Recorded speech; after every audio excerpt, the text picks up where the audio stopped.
Hey, good afternoon, everyone. Please take your seat.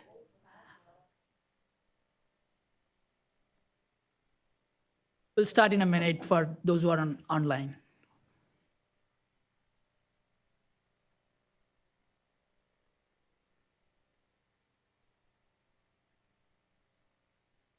Okay. Again, good afternoon, everyone. Thank you very much for joining us today. My name is Nesamani Kalandur, manager of the team conducting technical analysis for SB 375 program at CARB. I would like to take care of some housekeeping before we move further. Maybe I just want to introduce Nicole Dolney here. She's the branch chief of the transportation planning branch here at CARB. We'll both go through the question answer session at the end of this presentation. Maybe I'd like to, just for those who are in the room, I would like to take care of the housekeeping before we move further. Please look around now and identify two exits closest to you. In some cases, an exit may be just behind you. In the event of a fire alarm, we are required to evacuate this room immediately. Please take your valuables with you and do not use the elevator. You may find an exit door by following the ceiling-mounted exit signs.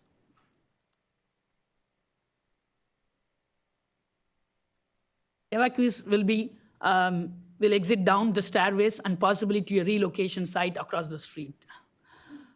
Just some other items like drinking fountains and restrooms are located out the door at the back of this room. Go to the left, then left past the glass sculpture hanging from the ceiling. The drinking fountains and restrooms should be located there on the right side of it. For those who are on, for the web audience, please send us your questions and comments to the email address flashing on your screen. Maybe I'll just repeat it for you. sarah.rm@calepa.ca.gov. So feel free to send your questions and comments as we go through the presentation. At the end of this presentation, I'll take your questions and we'll go through it.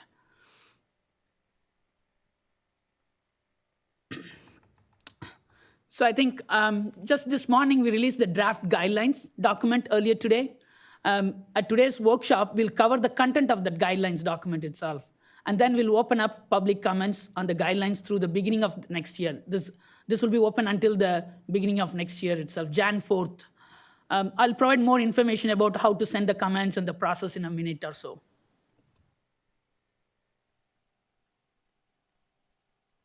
This slide shows an overview of this presentation. First, we will discuss the goals and responsibilities of SB 375 program. Then we will discuss board's direction and new approaches for SCS evaluation, how we have incorporated that approach into the proposed guidelines, and finally, some next steps. SB 375 program supports the state's climate goal of reducing GHG emissions through coordinated transportation and land use planning. MPOs are required to develop plans that achieve per capita GHG emission reductions as part of the Regional Transportation Plan, or RTP. Regions do this through the development of either a Sustainable Community Strategies, or SCS, or an Alternative Planning Strategy, or we call APS. CARB has 4 roles in implementing SB 375 program. The first and foremost role is to set and revise the GHG emission reduction targets at least every 8 years for each MPO in the state. CARB's most recent update to the target was wrapped up early this year in March. The second task is to review the methodology put forward by the MPOs and how they will be quantifying GHG emissions from their SCS. The third task is to determine whether an adopted SCS, if implemented, would meet the assigned targets. And last, to assess the progress made by the MPOs using data-supported metrics under legislation adopted last year, that is SB 150. CARB has published a first report under SB 150 last month.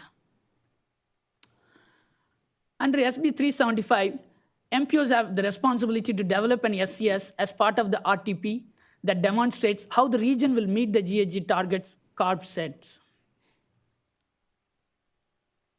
If the SCS falls short of meeting the targets, then the MPOs must prepare an APS, or alternative planning strategy, that if implemented would meet the targets. Every MPO in the state has at least one adopted SCSs. Many MPOs are in the process of adopting their second SCSs, and few MPOs are in the initial stages of developing their third SCS. The process of accepting or rejecting an MPO's SCS starts with the submission of the technical methodology before starting its public process. MPOs should also submit data and information from their SCS or APS necessary for CARB's evaluation. This presentation will discuss CARB's program and evaluation method for SB 375, including the acceptance or rejection of the MPO's GHG determination.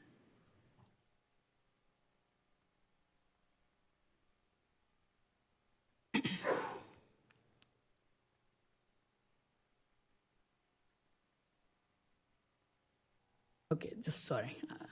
I just want to make sure that this is the slide. I think, again, I just want to reiterate those 2 points that this presentation is going to talk about how we are going to evaluate the SCS itself.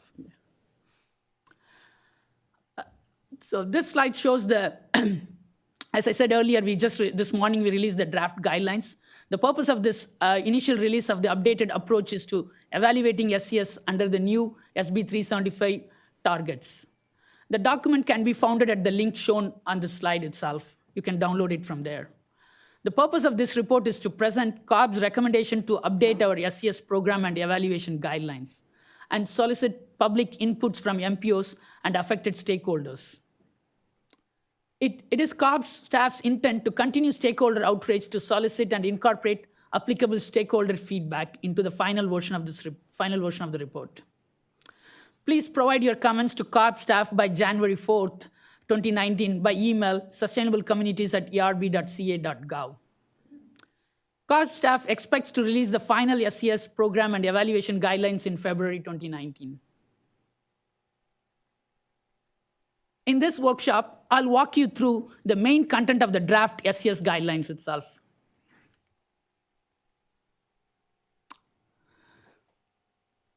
This slide talks about the need for updating the SCS guidelines itself.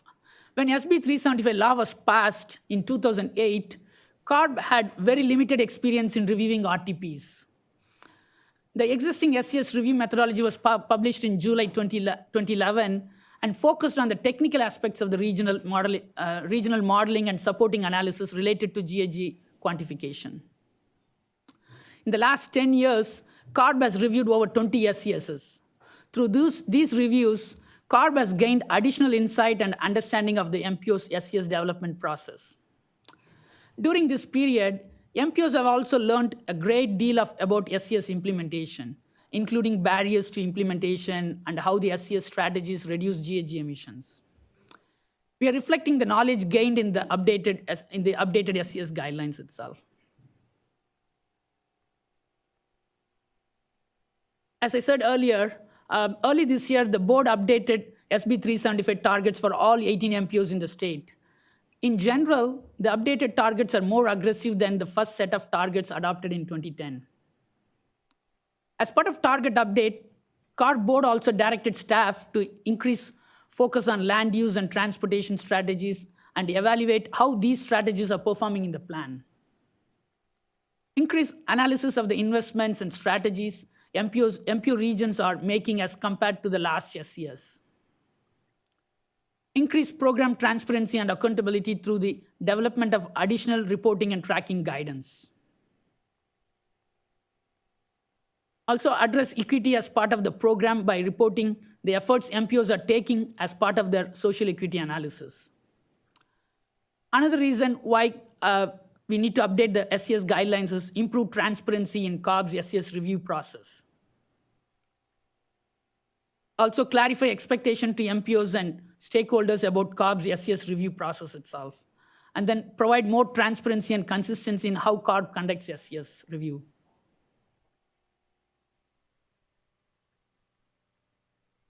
This slide shows where are we at this point in the process. Our workshop began early this year, followed by a concept of being presented in June workshop this year. And finally, today where we will walk you through the draft proposal itself based on all your feedbacks that we received in both of those two workshops, and as well as during the board conversation. In order to address all the needs I spoke about a minute ago, CARB staff is proposing a new framework to the way the SCS are evaluated. This proposed program and evaluation framework consists of 4 elements, out of which 3 are reporting elements and 1 element related to CARB's determination. Tracking implementation, that's the first element of this proposed framework. For this element, CARB will report on what progress the region has made towards meeting their GHG target. Policy commitment. Here, CARB will assess whether the strategies and commitments support the stated GHG reductions. Incremental progress is the third element, where we will report what strategies have changed or been added since the last SCS. And the fourth element is the equity. Report on the efforts MPOs are taking to meet federal and state requirements related to equity.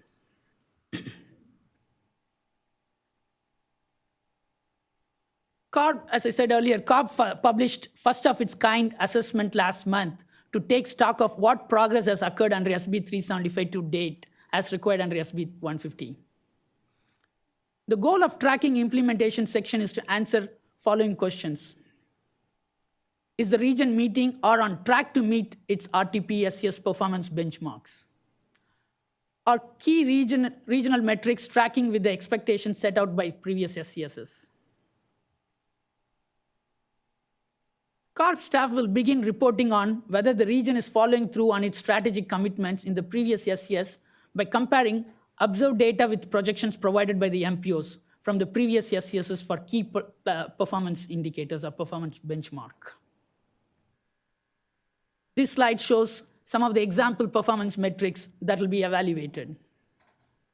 This includes metrics such as multifamily housing units, miles of bike lanes, and the improvements to transit services to see if the region implemented projects as planned.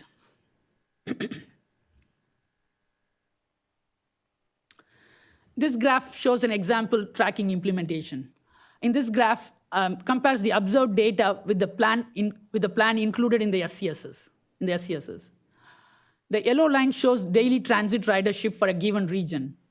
The green dot shows the ridership forecasted in the SCS. The second element is the policy commitment. Policy commitment is the SCS determination element of the guidelines. CARB staff will begin assessing whether the region's strategies and commitments supports the stated GHG reductions, and whether there are any risks to not achieving those reductions. As part of this, CARB staff is proposing a series of 5 analyses. The first one is the trend analysis. The second one is the elasticity analysis. The third one is the policy analysis. The fourth one is investment analysis. And the fifth is plan adjustment analysis. Next few slides, I'll go over in more detail about each of these analyses. The trend analysis is the first one, which will address whether the data supports the plan is moving in a direction consistent with the planned outcomes, including the planned regional GHG reductions. CARB staff will be checking the directionality of trend for the performance indicators listed here in this slide. If an MPO's SCS does not satisfy the trend screening analysis for all applicable indicators, CARB staff will look to the MPOs to provide potential explanations. This slide shows an example of trend analysis, planned trend analysis. In this example, you can see average drive alone trip length going down and shared rides going up. Transit ridership is also going up in the plan compared to the base year, and mode shifting moving towards to active transportation and transit mode.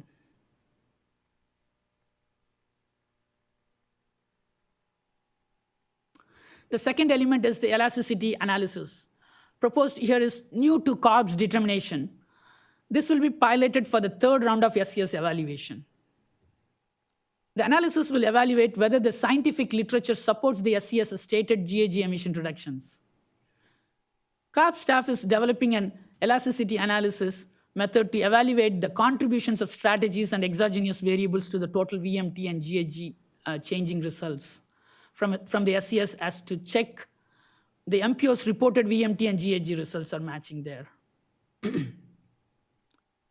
CARB's analysis should show that the aggregated elasticity results, including exogenous variables, strategies, and off-model calculations, can account for at least 85% of the reported plan performance.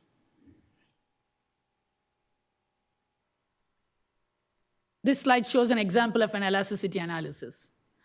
The screening criteria developed for the elasticity analysis are meant to serve as a means of identifying potential issues or problems that warrant additional review by CARB staff.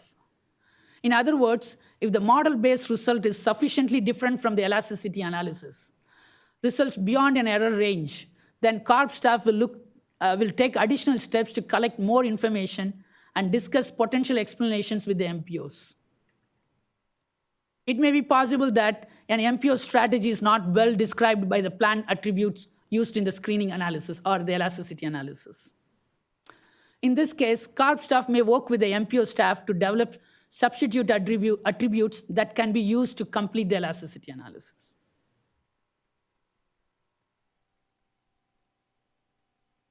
Third component is the policy analysis. The policy analysis will evaluate whether the SCS contains supportive key actions for the strategies identified in the SCS. Evaluate the relationship between the stated GHG emission reductions in the SCS and relevant MPO and local transportation actions. For example, CARB will look for key actions like subsidies for ride sharing or supportive of your pooling strategy contained within an SCS.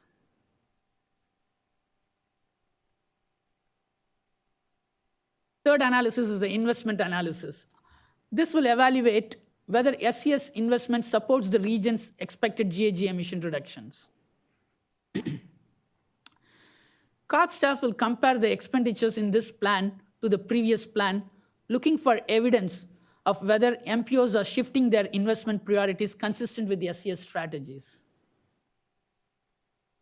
CARB staff may also compare the region's long-range funding strategy to the region's short-term TIP, that is Transportation Improvement Program, as one source to obtain a better understanding of how the region has been and is planning to prioritize near-term spending. CARB staff understands that the TIP may not reflect all the funding sources, such as state, local, or formula funding. However, these plans can give CARB staff an understanding of what projects are in the pipeline and how those may change travel patterns in the future.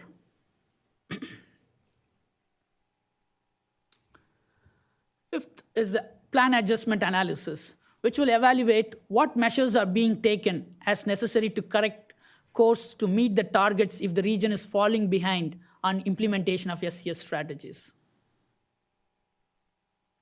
CARB staff will review SCS implementation using plan attributes and performance indicators of overall GHG emission reduction targets achievement. If CARB staff determines that an MPO is not hitting milestones with respect to SCS implementation, to give CARB staff the assurance it needs to determine that the region is capable of meeting its 2035 GHG emission reduction targets, CARB staff will look to the MPOs for evidence that the MPO has considered these challenges and has either changed its strategy or is putting measures in place to accelerate implementation in order to stay on track, if applicable. This slide shows what type of information or data CARB staff may need from the MPOs to evaluate an SCS. For example, land use and transportation attributes includes residential and employment densities, lane miles, transited ways, and other factors. That's more discussed in the staff report itself, in the draft report. MPOs should also submit adopted land use allocations by place types or sub-regional geography as appropriate to each region. Similarly, they should submit transportation project list that includes project cost, funding sources, if known, project time period, and locations. MPO should submit strategy-based performance indicators as earlier discussed in the trend analysis section of this presentation. However, if an MPO does not have specific land use and transportation attributes identified in this section of the report, they can also provide alternative attributes that represents the given SCS strategies.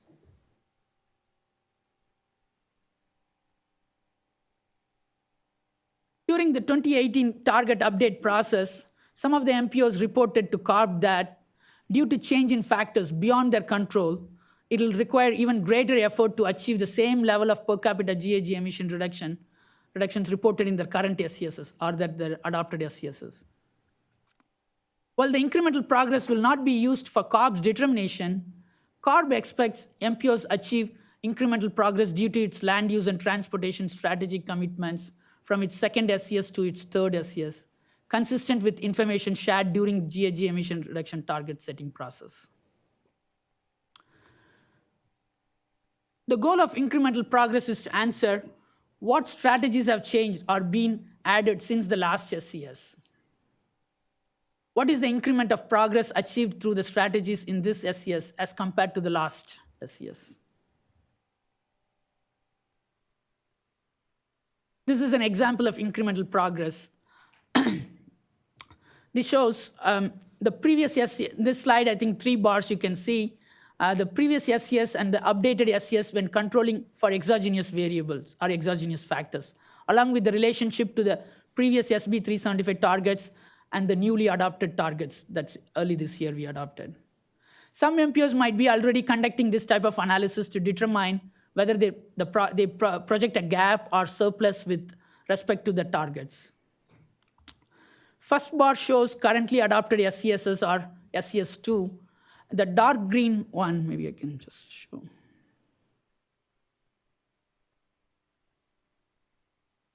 I'll just use the laser point. Yeah, this portion is the exogenous variable, the dark one, and the lighter green is more, or brownish is the one from the strategies itself.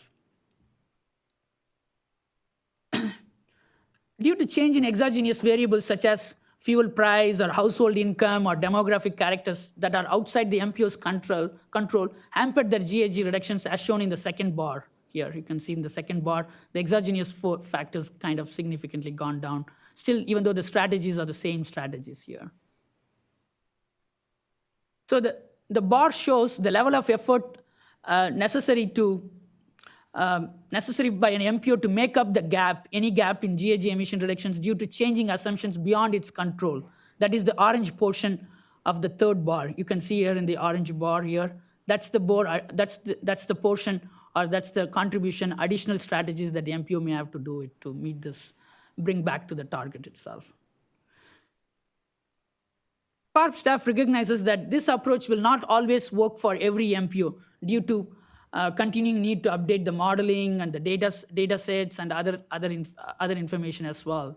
As an alternative, CARB staff will compare the performance indicators for the year 2035 with those obtained from previous data submittals for prior SCSs to verify whether the progress of MPO strategies is translating to VMT and GHG reduction across plans.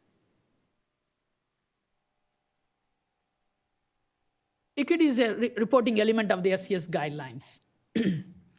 The goal is to report how MPOs identified vulnerable communities within their jurisdiction. Document the performance measures identified by MPOs to determine whether the transportation and land use changes identified in the RTP results in disparate impacts to low-income and minority populations. Also report on what type of quantitative and qualitative analysis conducted by MPOs. Finally, report how stakeholders in vulnerable communities have been engaged by MPOs in their region.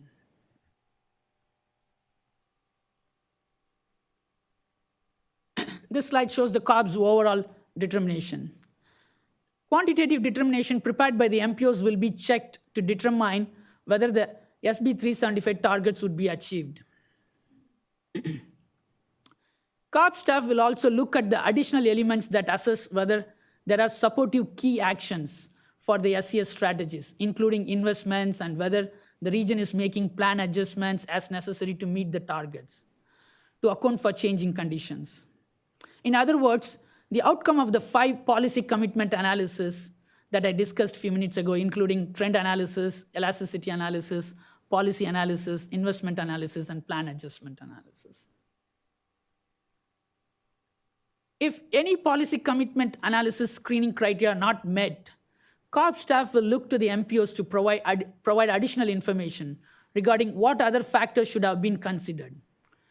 If there is insufficient evidence to explain or overcome a deficiency in any of the assessments, this could be grounds for CARB staff to reject an MPO's determination.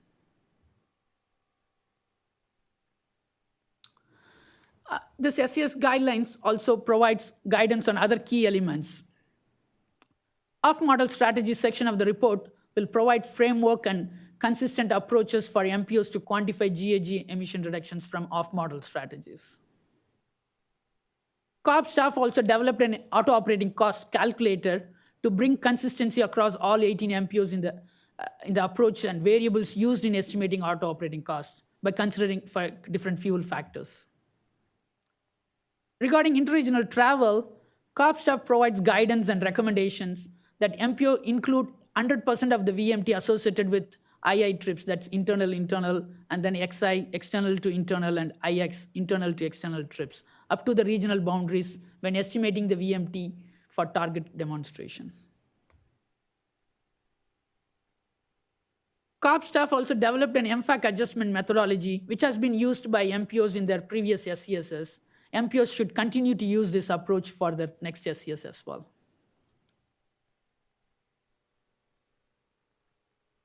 So the SCS, as I said, in the off-model strategic guidance, provides example methods to estimate GHG emission reductions from these off-model strategies based on evidence from empirical data and research.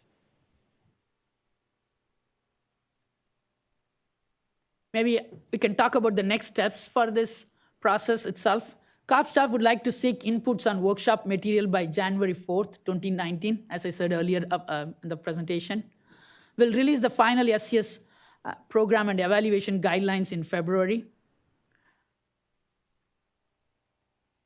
So here is the email to send us your comments, sustainablecommunities@erb.ca.gov until January 4th. Maybe just for right now, those who are watching online, I just want to repeat, I'm sure it's flashing on your screen, sarahroom@calepa.ca.gov. So please send us your comments and questions. We'll be happy to answer any questions or any comments at this point. This concludes my presentation. I'll be happy to answer all your questions, including Nicole here. Yeah.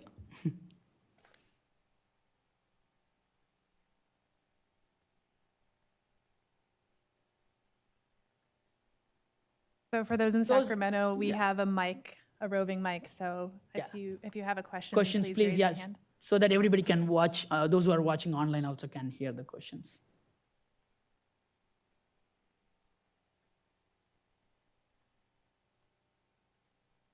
Tanisha Taylor with CalCog, and a couple of clarifying questions for the slides you provided, and thank you for the presentation. And I'll walk through those, and then maybe a couple of just big picture comments about some of the things. I think one of the things is, I think we're looking forward to reading the guidelines because the devil's in the details with a lot of these pieces. I think you heard from us in the last workshop that there were some concerns. I think maybe some of those concerns still might be there not having read the document. Elasticities are one of those places that the MPOs have expressed some concerns. Incremental progress, another place that they have expressed some concerns. And I think once they dive into the details, they may want to have, and we may want to have some additional conversations about some of the pieces in the guidelines there. Just a couple of clarifying questions. And again, thank you for the work you guys have put into this. On slide 6, and I think this first one is more of a statement, just for clarity, because the statement on the slide is that all MPOs have higher targets, and yes, that is true, but I think we need to highlight that the reason all of the MPOs have targets is because they've exceeded their targets in the first round, which is it's a good Herculean effort for the MPOs, and that in some cases the target was set at the actual achievement level of the plan. And I don't want that to be lost in the discussions that we're having, because we don't get to this point unless the MPOs are aggressive and ambitious in what they're planning, and that we need incentives to help support implementation of those things. Let's see. On slide 9, and this is just a clarification, I think I heard you say it, Mani, but when we talk about tracking implementation on slide 9, we are talking about the SB 150 report, correct? Yes, you're right, Tanisha, yeah. Okay. Forgive me, I had a little bit of time to look at the presentation beforehand. On slide 13, your trend analysis slide, there are a couple of places where the trend analysis indicates plus or minuses, but the reality is on some of these things may be plus or minus, depending on the types of strategies that are utilized, and I'll say average trip length, because if we're being successful in getting people out of their cars, we are taking the shorter trips and taking them out of vehicle trip length. So the vehicle trip length may become longer while the ATP trip length, or the average trip length for the vehicle may become longer while the ATP trip length may be better, right?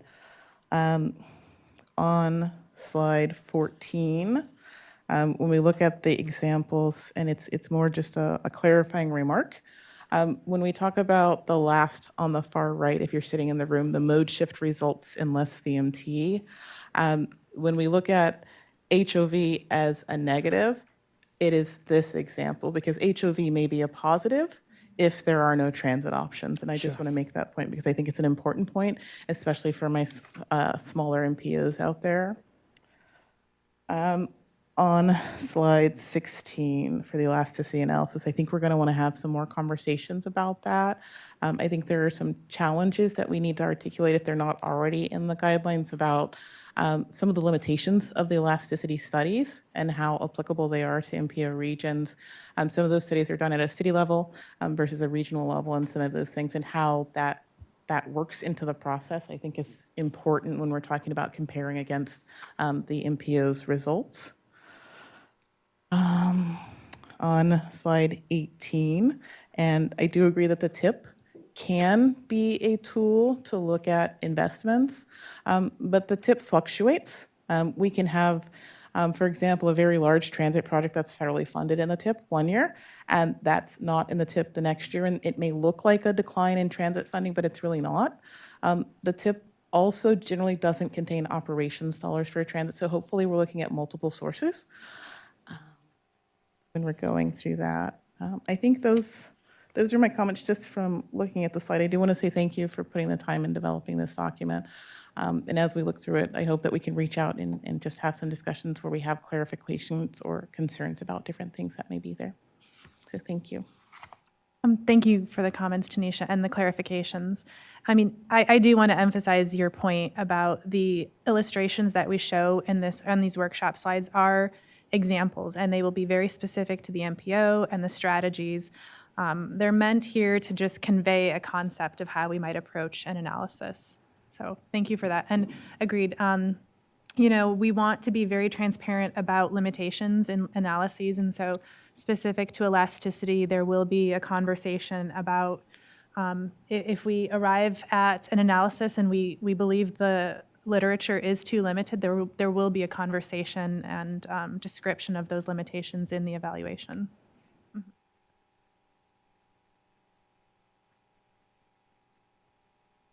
Anybody else have any other questions at this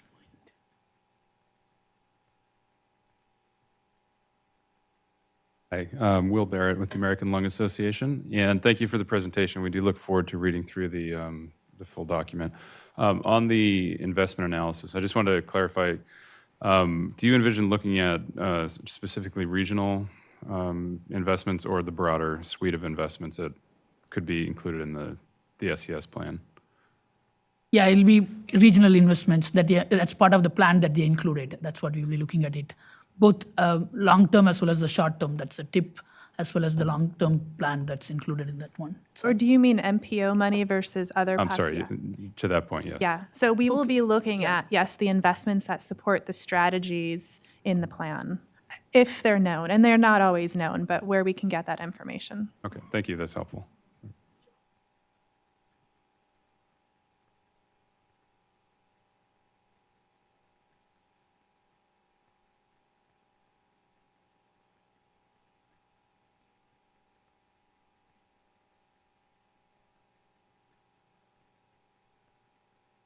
Good afternoon. My name is Heather Adamson. I'm the Planning Director for the Association of Monterey Bay Area Governments, or AMBAG. I haven't had a chance to review this document that was posted earlier today, but I do, based on the presentation, just want to highlight a few concerns that AMBAG has, particularly as one of the smaller MPOs in the state. Just in general, we think that the criteria and statutory requirements for ARB in accepting the MPO's SCS needs to remain the same, since the passage of SB 375 has not changed anything. CARB definitely should not go beyond its statutory requirements and authority when we're reviewing each region's SCS.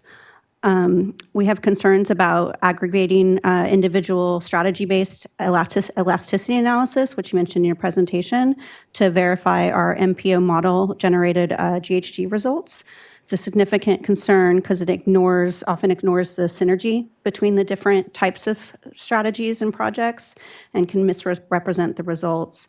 And we will be continuing discussing this with you as it is a major concern, and it is based on your presentation and in the proposed guidelines. We also have significant concerns regarding the incremental progress language that's included in the draft guidelines.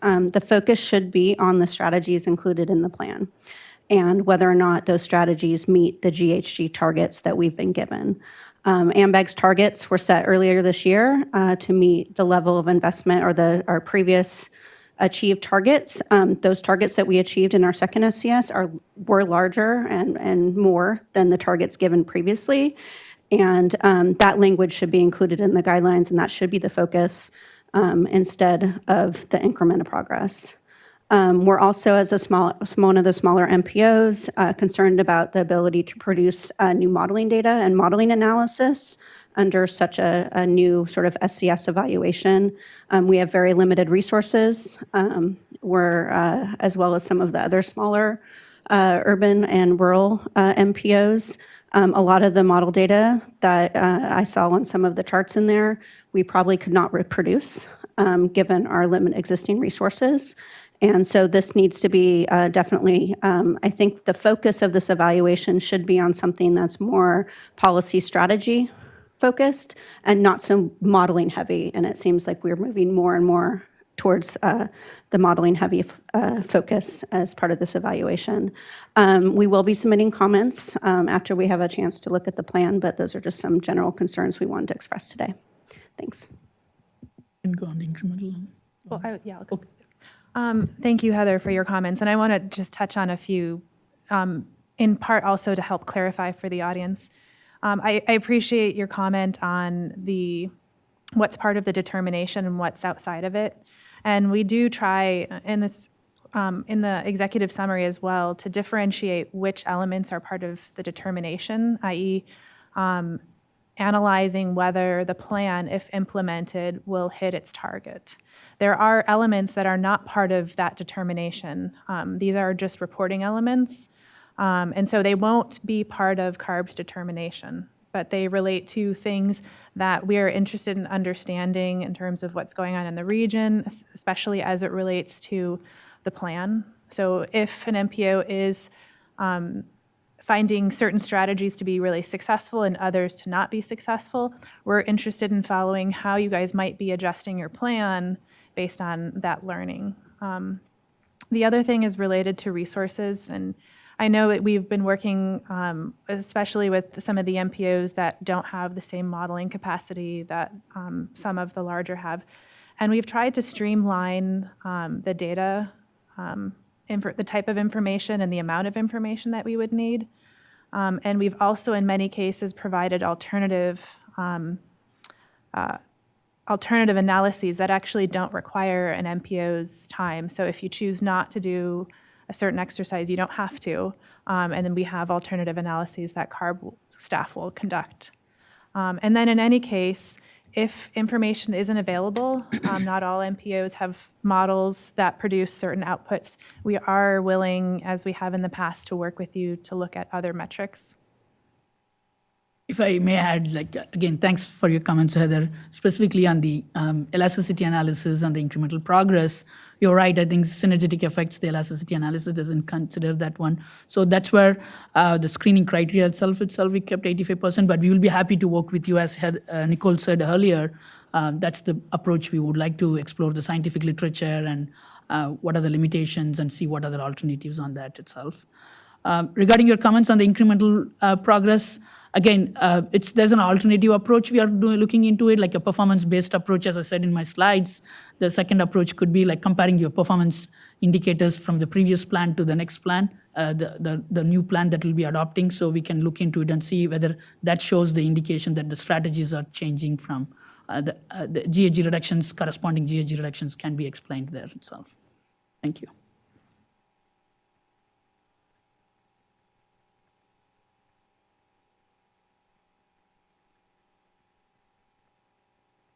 The green color on? Is it green? There we go. Sorry. Sorry. Hi, Melissa White with Assembly Transportation Committee. I had more of a process question. Today we're having a workshop. The draft was released only this morning. So then comments are due. We're rolling into the holidays. Comments are due on January 4th. Is that the final stage, or is that going to be then another revised draft and another opportunity to comment, or kind of what's the next steps? So part of this depends on how extensive the comments are and what we need to work through. We have kind of built in time that if there is more conversations that are needed after January, we want to build into the process the ability to do that. If everyone loves the guidelines and there isn't much to work through, then yes, then shortly after January, maybe early February, we would release the final. So it just depends on the nature of the comments. I would just add that overall there'd be a concern that we're having a workshop, but nobody got to see the draft until this morning, so it's kind of hard to have a discussion about it. There's not going to be another workshop where we've got 2 weeks of holidays coming up, and then immediately in January you're expecting detailed comments from everyone, to be able to weigh in such a short time frame that, I'd recommend extending that comment period. I mean, folks are not going to have enough time to be able to digest this and get you the feedback that you're looking for by January 4th. And then the opportunity that they don't know or not, whether that's just another draft or whether you're going to go final with that seems to be closing off the public participation. And that's very fair. We tried really hard to get the document out sooner. And so I would like to hear more feedback if and the middle of January is a better deadline for the comment period. We can work with that. So I don't know if anyone else either looking for nods of heads. Okay. So we can revise the deadline. It'll be more difficult to update the document, but on our website, we'll make sure to put a note that says, hey, you have until the middle of January. We'll set a date, like January 15th. Mm-hmm. We also had a comment from the internet requesting an extension for the deadline. The ayes have it.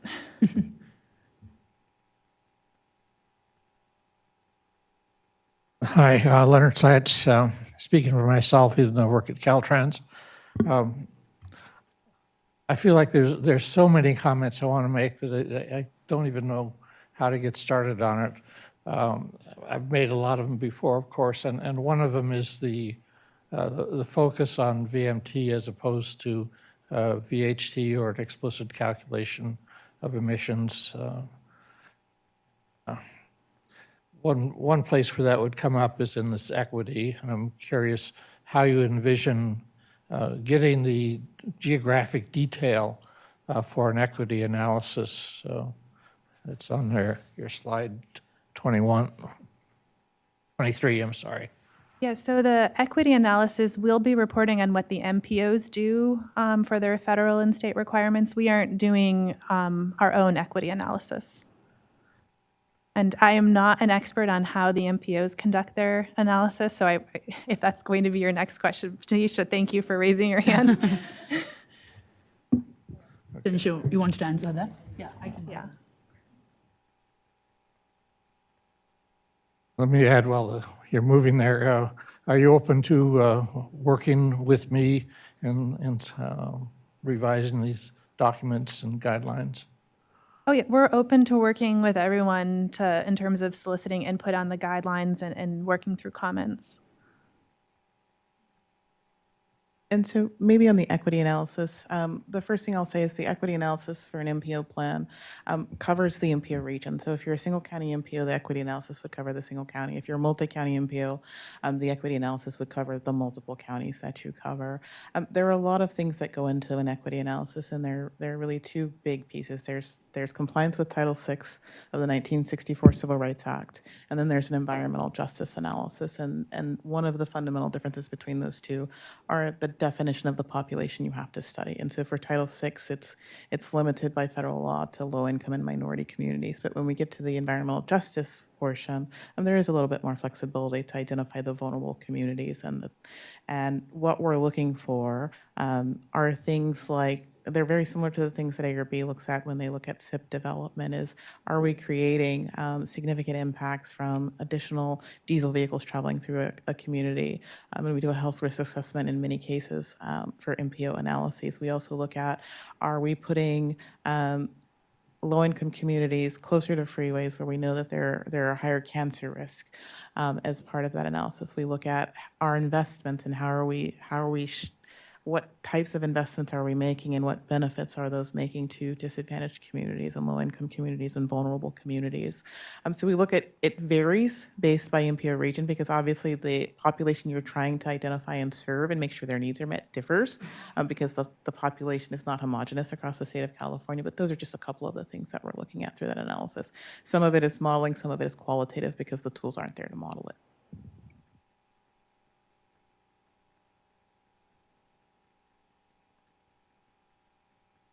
Just note, one of the things that comes up here is that we're starting out talking about greenhouse gas emissions, and now when we're talking about equity, it's not greenhouse gases, it's other species. And I'm concerned about to what degree do you want to look at criteria species or toxic species in this planning process? So the SB 375 program is about greenhouse gas emissions, but we do have multiple other programs at the Air Resources Board that are focused on community health, ambient air quality standards, and that get at toxics and criteria. But SB 375 is solely about greenhouse gases. Would there be a photochemical process involved in this process, I guess? No, that's related to the criteria emissions and the work that we do for the state implementation plan. That is where we get into all of the photochemical modeling. It'd be the same plans. No, so Two different evaluations of the same alternatives that you accept. Maybe if I'm understanding correctly, yes, the regional transportation plans are fed into SB 375 to assess whether or not they've hit their greenhouse gas target, and then they also feed into the modeling that's done for the state implementation plan. So yes, it is the same source of information, but they kind of take two different roads. So in a sense, you could pull the equity analysis out of this because everybody's being affected equally by the greenhouse gas effects. Well, when we're referring to equity, we're talking about the benefits or how regions, or how I should say affected stakeholders, vulnerable communities are engaged in the process of regional planning. And I'm very quickly going to maybe ask Tanisha to help me on this. It has to do with things not related to greenhouse gases, but more related to the benefits of this type of planning. Forgive me, I'm thinking as I'm talking, so I will say that openly. I think perhaps maybe the challenge we're we're struggling with is that GHG is the outcome of the planning process, right? And when we're talking about equity, we're talking about the planning process leading up to the answer, right? And the GHG is the answer. And so, yes, GHG has, because it's a global issue and we have a global problem, right? And the scoping plan kind of hits on that global problem and talks about, yes, in some ways you could, in theory, say, as GHG, it's an equity issue. But when you look at the subcomponents of GHG, when you look at walkability and health and some of the other pieces, and really the fabric of neighborhoods is what we're really talking about. So we take a step back from the answer, which is GHG, and we assess what are those pieces in the planning process that really make for a better community, and are the vulnerable communities benefiting from those similar strategies, so that, for example, if we have a BRT route, we're not just going to put a BRT route in a more affluent neighborhood. We're going to look and see if there are needs and equal needs for low-income communities and minority communities in an analysis, right? And we're going to look at those I'm losing the term, but those key indicators. And it's the key indicators that tell us how equity is moving versus the last number in the process, which is GHG, right? There's an earlier discussion from ARP, I think, about electric vehicles and promulgating them, and then the equity of the distribution of nice new electric vehicles.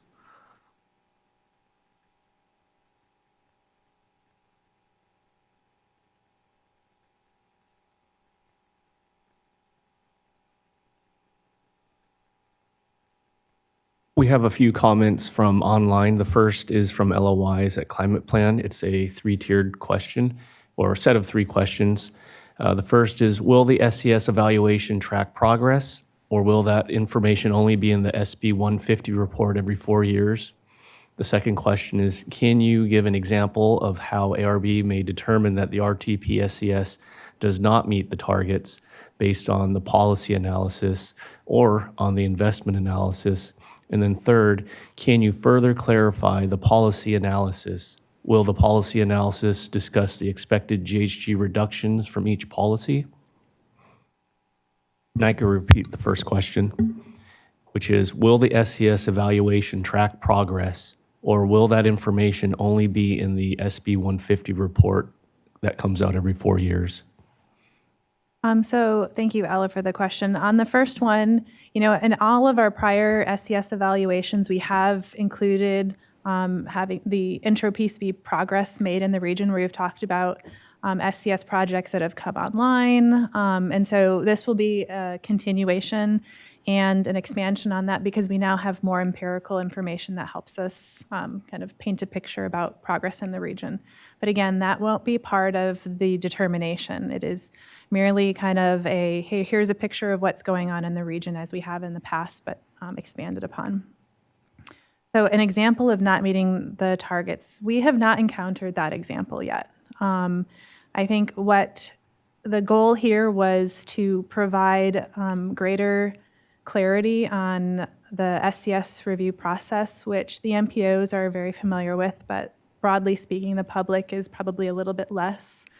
And then and this is what's new about our analysis, is before we focused very heavily on the modeling and dove into a lot of gory detail and calibration and validation, and spent less time talking about the policies and strategies within the plan. And so this is changing that focus away from the modeling and more into what are the strategies that get you to your targets, and talking about them in terms of the strategy itself and then the actions that lead to those strategies. And then your last question, sorry, can you repeat that again, Shannon? The last question was, could you further clarify the policy analysis? Will the policy analysis discuss the expected GHG reductions from each policy? No, that's the short. The policy analysis is sort of, and maybe language is actually really important here, because I think people use different definitions of strategy and action. When we say strategy, it might be increasing transit ridership, That might be the way that we define a strategy here at ARB. And so we will be looking for what are the policies in the plan that achieve that strategy. And it might be more projects dedicated to infrastructure or increased service hours. And so we won't quantify and say that specific action yielded certain reductions because we just don't have that ability. But we will be looking for qualitatively, are there actions to support that strategy?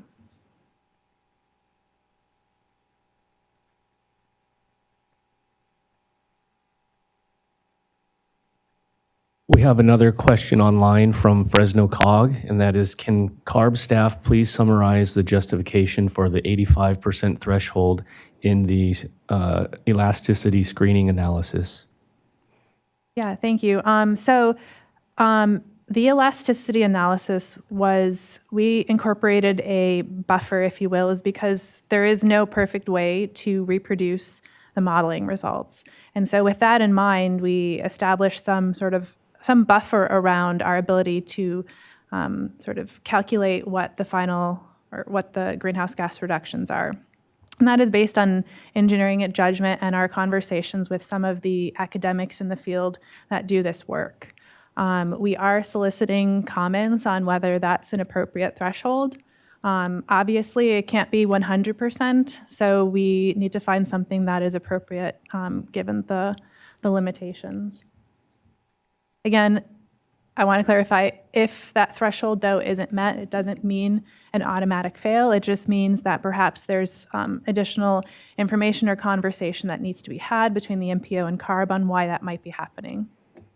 So all of these are not meant to be set up as automatic fails, but just they help us go through this process of evaluating an SCS with, I guess, more stepwise and more discreetly.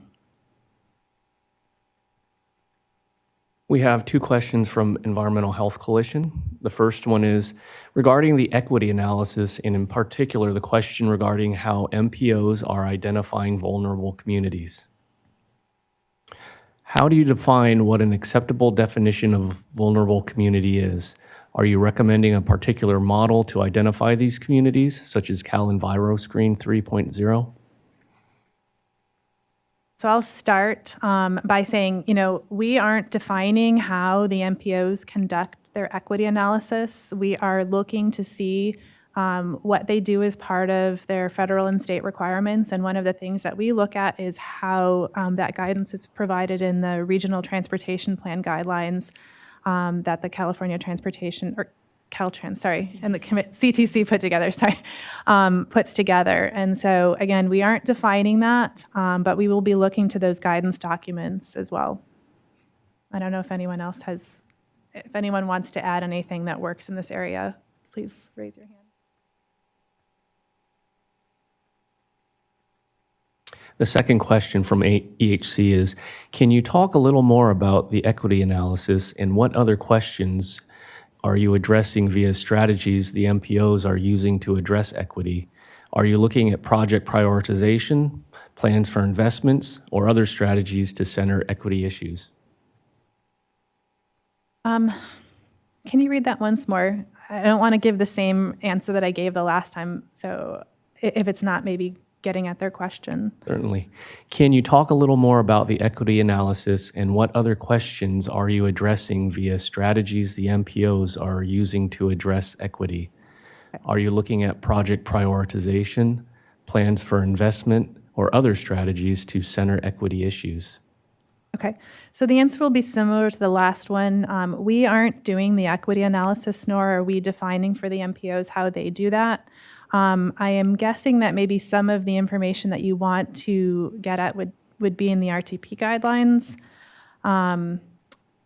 So yeah, that's the best I could do, but we could at least send you a link to the location of the RTP guidelines, and that would provide you additional information as well as a contact I'm sure we could find to help you on that as well. Yeah.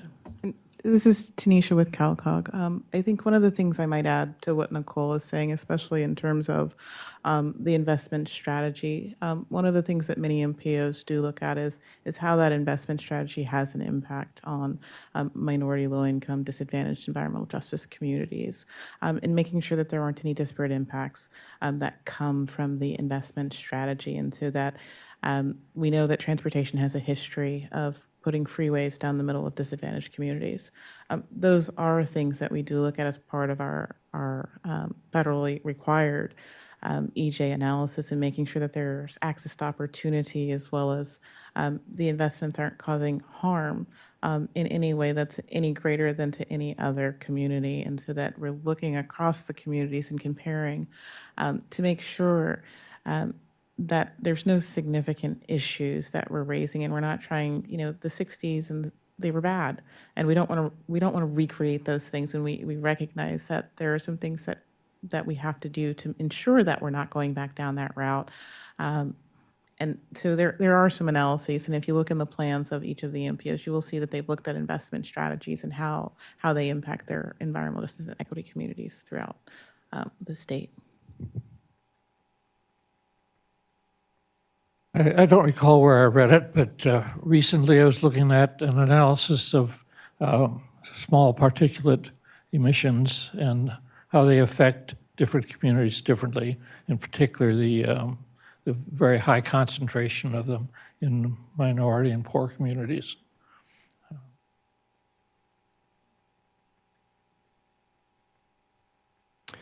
We have another comment asking for an extension on the deadline for submitting comments. And we have two questions asking for where the slides are available online. I think the slides are posted on the SB 375 webpage. We also sent us the SB 375 listserv this morning. If you don't have it, maybe we'll respond back to your email with the link itself, specific link where you can download the slides as well as the document itself, the draft SCS program and evaluation guidelines document itself.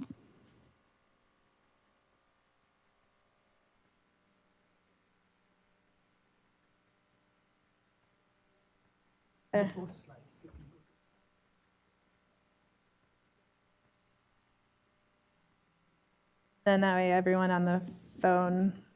Okay.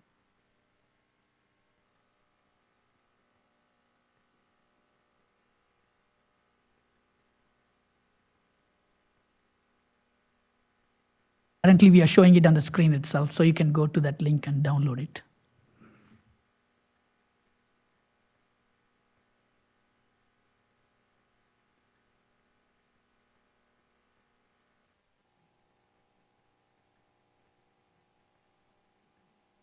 You think this is okay? Just wanted to double check.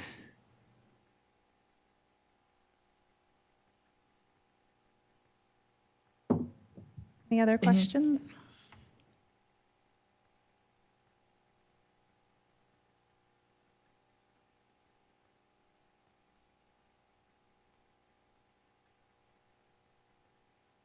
I don't mind awkward silences if people are still gathering their thoughts and have more.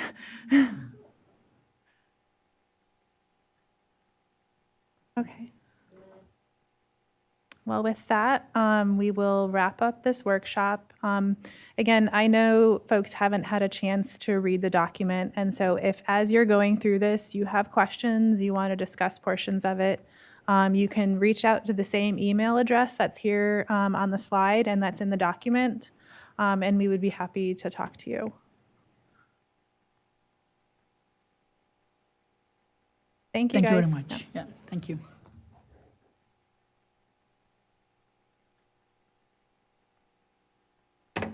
This completes this workshop here. Maybe we can stop.